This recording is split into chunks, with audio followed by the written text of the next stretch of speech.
Baik, selamat pagi anak-anak semua. Sebelumnya, assalamualaikum warahmatullahi wabarakatuh. Ya, bertemu lagi bersama saya. Pada kesempatan hari ini kita akan belajar tentang topik tekanan, gitu ya. Baik, adik-adik semua, sebelum kita mulai, alangkah baiknya pembelajaran pada pagi hari ini kita awali dengan membaca doa supaya pembelajaran nanti kita diberikan kemudahan dan diberikan kemanfaatan. Berdoa dimulai.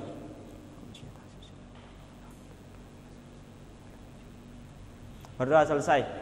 Baik, adik-adik semua, apakah ada yang tahu apa itu tekanan?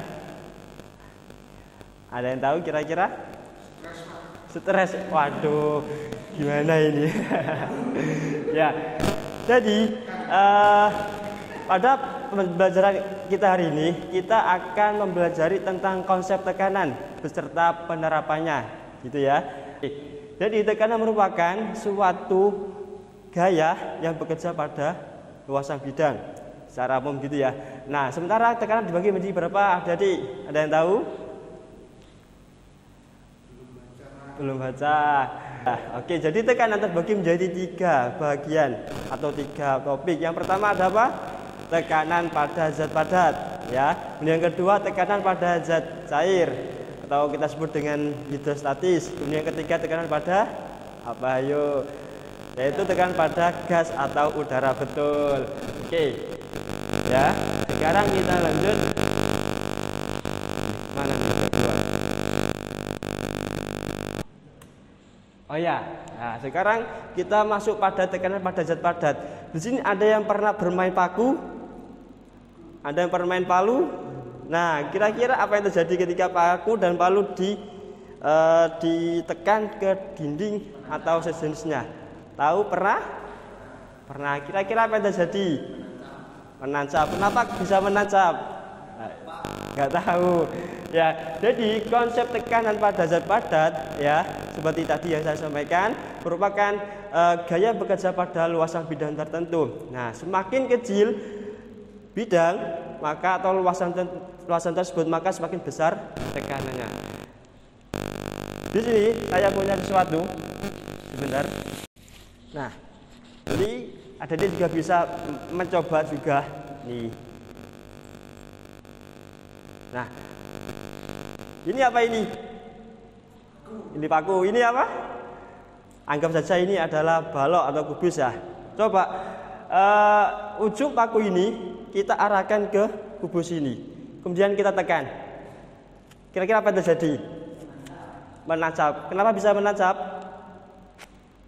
Karena ya, yang pertama ada tekanannya, betul. Yang kedua karena lancip. Oke, sekarang kita balik pakunya. Kemudian kita tancapkan. Kira-kira apa yang terjadi? Gak bisa. Nah, jadi dengan demikian, ya, bisa kita simpulkan bahwa semakin kecil suatu bidang maka tekanannya akan semakin besar, ya. Semakin besar luas bidang maka tekanannya akan semakin kecil, gitu. Sampai sini paham, ya? Oke, sekarang kita lanjut kembali. Nah, secara matematis dapat disimpulkan bahwa tekanan atau kita tulis dengan P sama dengan F per A, dengan merupakan F merupakan gaya dan juga A merupakan luas bidang. Oke, yang kedua tadi apa? Ayo tadi setelah tekanan pada zat padat, yang kedua tekanan pada zat cair. Oke, teman-teman pernah berenang kira-kira masa kecil dulu? Pernah? Berenangnya pakai gaya apa? Gaya kupu-kupu apa gaya batu? Ayo, gaya bebas, ya. Kalau kita berenang di kolam renang, kebanyakan kita akan hanya di posisi yang dangkal atau paling tidak di bagian tengah air. Coba kalian berenang di laut kemudian di paling dasar, apa yang terjadi kira-kira? Pusing. Apalagi ayo. Telinga sakit, betul. Kenapa bisa demikian? Karena di situ terjadi proses tekanan hidrostatis atau tekanan zat zat cair. Di situ bisa kita baca bahwa tekanan pada zat cair merupakan tekanan yang diakibatkan oleh gaya yang ada pada zat cair terhadap suatu luas bidang tekan pada kedalaman tertentu. Semakin dalam kita berenang, maka akan terjadi tekanan yang makin besar. Oke, di sini saya juga punya sesuatu. Sebentar. Oke, saya punya ini. Kira-kira untuk apa ya? Dan juga ini. Oke, saya boleh geser ini? Aduh, saya geser ya. Oke, teman-teman bisa perhatikan. Di sini ada sebuah botol yang saya lubangi 3 lubang dengan ketinggian yang berbeda. Nah, di sini kita pakai penggaris ya. Nah, sekarang kita coba kira-kira dari ketiga lubang tersebut, lubang yang mana yang nantinya mengeluarkan air paling jauh? Yang atas, tengah, atau yang bawah? Yang bawah, kenapa? Karena paling dalam. Ya betul. Kenapa? Karena paling bawah ini merupakan terdapat tekanan yang paling besar. Ya, sesuai yang tadi saya sampaikan, semakin dalam kedalaman tersebut, maka semakin besar pula tekanan yang terjadi. Sekarang kita coba. Yang pertama. Oke. Kenapa nggak bisa keluar? Karena sini belum kita buka. Sekarang kita buka. Sudah ya? Oke. Ini jatuh di berapa? Di angka berapa? Oke, mungkin salah satu bisa ke depan. Ya, bisa dilihat. Ya. Aduh, hati-hati. Ya. Bisa kita ulangi ya. Benar. Ayo. Bisa dicoba sekali lagi. Nah. Oke. Kelihatan jaraknya ya? Yang kurang, Pak. Yang kurang. Ini kita tambah. Oke, ya. Kasih di pas. Oke, kita tambah lagi. Oke. Oke, bisa dicoba lagi. Nah, 11. di 11. Oke, sekarang kita tutup lagi. Bisa dicoba di lubangnya nomor 2. Ya, dari kita tahu. Bisa? Oke. Jadi lihat berapa? Kurang airnya Pak. Airnya tambah dulu. Tambah lagi. Oke. Sudah? Oke. Lihat kembali. 14. Oke, yang terakhir ditutup kembali. Nah, ini nanti lama-lama banjir nih kelasnya. Oke, sudah, kita tambah lagi. Oke, yang terakhir.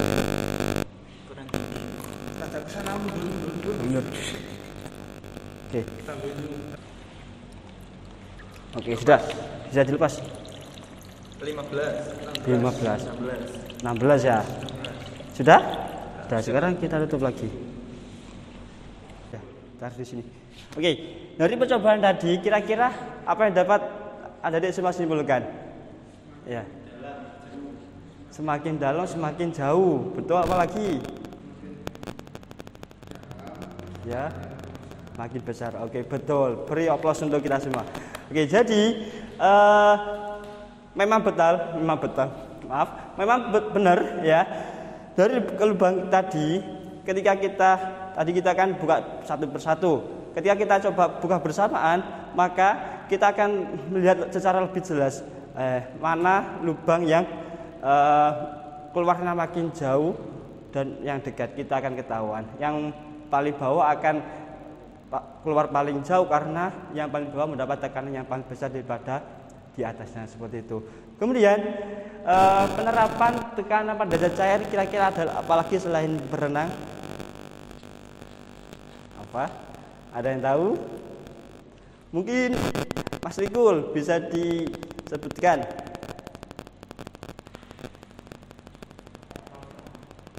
Betul, yaitu kapal selam. Nah, di situ kapal selam juga menerapkan konsep tekanan pada zat cair.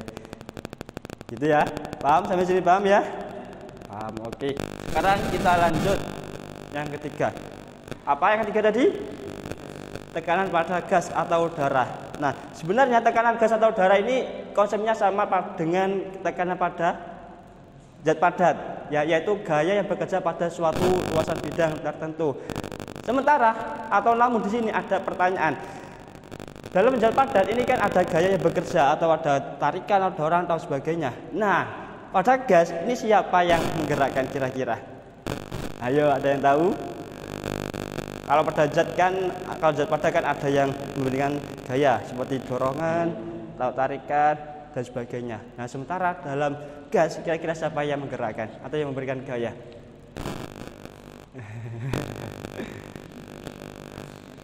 Gasnya, oke. Bisa kita lihat di gambar. Ya, sebenarnya yang gas atau zat atau udara, ya, ini terdapat partikel-partikel yang bergerak di dalamnya.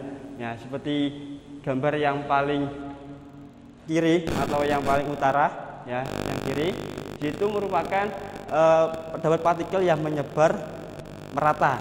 Nah, namun gas juga bisa melebihi batasnya atau bisa naik tekanannya ketika partikelnya bertambah, dan kecepatan partikel bertambah, dan juga apa? Volume, betul, volume. Nah, sementara yang bawah, kenapa kok bisa berbeda? Ya, karena volumenya berbeda. Ya, semakin besar volumenya, maka itu tidak berpengaruh pada tekanannya. Seperti itu. Saya ada percobaan sekali lagi. Oke, masih tentang air.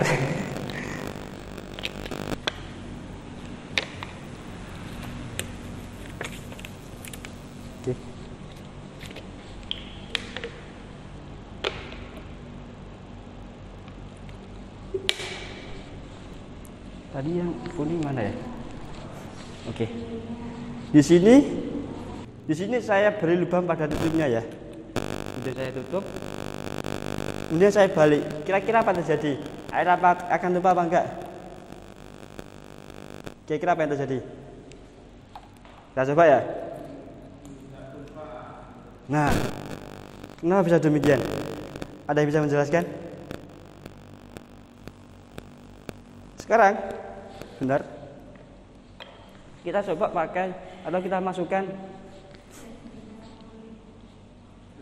Oke. Kita masukkan bidding ke dalam. Masih sama, nggak keluar. Sekali lagi. Kita coba. Masih sama, nggak keluar. Nah, sekarang kita coba pakai selang. Oke.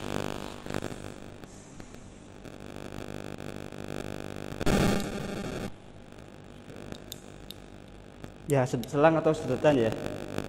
Bentar, tidak mau masuk. Nah, kita lihat ya. Kita apa yang terjadi? Wow, botolnya gepeng. Ya, bisa kita lihat. Ya. Apa terjadi dengan botolnya? Oke, sudah. Nanti banjir. Oke. Kita ganti yang ini aja. Nah, ini ya. Jadi ketika botol ini kita balik, ya, di sini masing-masing, ya, tekanan udara kan menyebar dari segala arah, betul, ya kan? Nah, sementara ketinggian udara semakin tinggi posisinya, maka semakin kecil tekanannya, semakin rendah posisinya semakin besar tekanannya. Sementara di sini ini merupakan masing-masing isinya pada posisi ketinggian yang sama. Artinya di sini terjadi peniadaan, ya. Kemudian di bawah ketika ada lubang, kenapa kok enggak keluar? Karena di sini terjadi apa? Ada yang tahu? Ya, tekanan udara. Ketika tekanan bertemu dengan luasan bidah, maka akan terjadi tekanan ke atas sehingga air enggak tumpah atau jatuh. Kemudian tadi ketika kita kasih selang, ya, airnya mengalir, tapi botolnya seakan-akan dipukul-pukul sama udara gitu ya. Ya, diremek-remek sama udara. Nah, ketika kita kasih selang, ya, di dalam botol udaranya atau tekanannya mengecil, sementara di luar botol tekanannya masih sama, yaitu 1 atm, sehingga botol akan mengalami tekanan dari luar, sehingga tadi kita lihat botol akan semakin kerucut istilahnya, ya, dan seperti itu. Sampai sini paham ya? Oke. Selanjutnya secara matematis juga. Nah, atau yang ini juga sama. Ada yang tahu ini gambar apa? Lampion. Nah, kenapa lampion bisa terbang? Ayo, apakah ada yang menerbangkan atau bagaimana? Ya, tekanan udara, lagi-lagi tekanan udara. Ketika dalam lampion itu diberikan suhu atau temperatur, maka suhu dalam lampion ini akan mengecil sehingga lampion bisa terbang, atau bisa kita simpulkan tekanan udara di dalam lampion ini lebih kecil daripada tekanan udara di sekelilingnya. Seperti itu ya. Sampai sini paham ya? Nah, baik, mungkin itu saja teman-teman semua yang dapat kita pelajari pada hari ini. Oke, mungkin itu saja dapat saya sampaikan. Mari kita akhiri dengan bacaan berdoa terlebih dahulu. Berdoa dimulai. Baik, doa selesai. Terima kasih sudah belajar bersama. Mudah-mudahan apa yang sudah kita pelajari bersama bermanfaat untuk kita semua. Assalamualaikum warahmatullahi wabarakatuh.